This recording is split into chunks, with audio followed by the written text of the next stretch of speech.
13 अप्रैल 1919 बैसाखी का दिन। उस शाम अमृतसर की गलियों में उत्सव का माहौल था। हजारों लोग एक जगह इकट्ठा हो रहे थे। वह जगह थी जलियांवाला बाग। कोई मेले के लिए आया था तो कोई अपनी आवाज उठाने के लिए। चारों तरफ ऊंची दीवारें और बाहर जाने के लिए सिर्फ एक तंग रास्ता। अंदर खड़ी थी हजारों लोगों की भीड़। फिर अचानक अंदर आते हैं ब्रिटिश सैनिक। उनके आगे खड़ा था एक अफसर, रेजिनाल्ड डायर। कोई चेतावनी नहीं, कोई बातचीत नहीं, सिर्फ एक आदेश, और अगले ही पल गोलियों की आवाज से गूंज उठता है पूरा बाग। कुछ ही मिनटों में इतिहास का एक ऐसा पन्ना लिखा जाता है जिसे दुनिया आज भी भूल नहीं पाई। यह है उस काले दिन की कहानी, जलियांवाला बाग मैसेक्रे। तो चलिए आज समझते हैं जलियांवाला बाग की पूरी कहानी 2D एनिमेशन में। 13 अप्रैल 1919 बैसाखी का दिन। अमृतसर की गलियों में उस दिन खुशियों का माहौल था।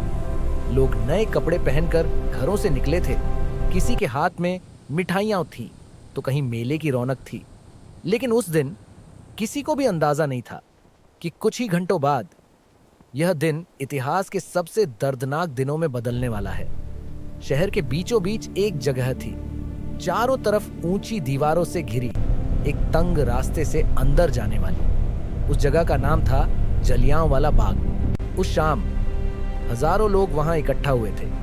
कुछ लोग बैसाखी का मेला देखने आए थे तो कुछ लोग एक नए कानून के खिलाफ अपनी आवाज उठाने आए थे। वो कानून था रोवलेट एक्ट।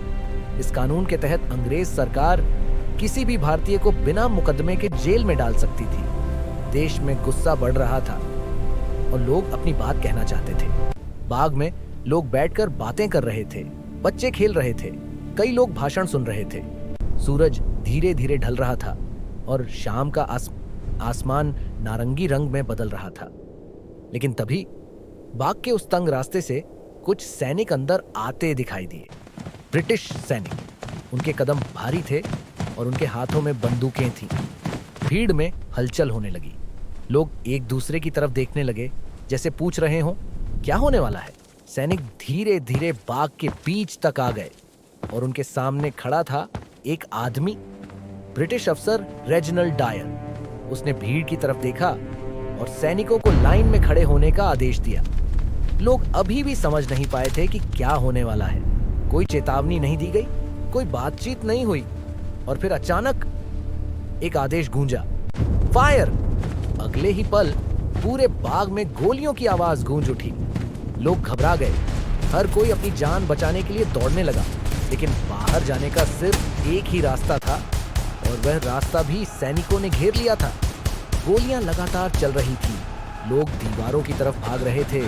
कोई जमीन पर गिर रहा था तो कोई अपने परिवार को ढूंढ रहा था। हर तरफ अफरा तफरी थी। कुछ लोग भागते भागते बाग के बीच बने एक कुएं तक पहुंच गए।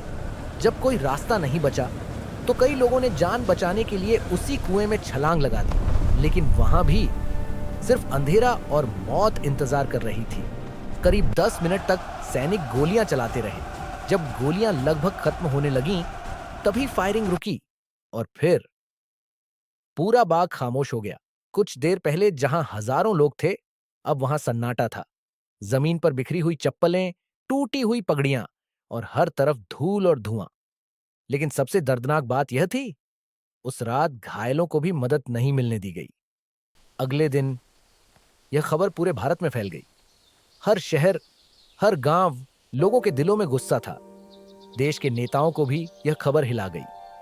महात्मा गांधी ने इस घटना को ब्रिटिश शासन का सबसे बड़ा अन्याय बताया और महान कवि रविंद्रनाथ टैगोर ने विरोध में अपना ब्रिटिश सम्मान लौटा दिया। अब भारत बदल रहा था।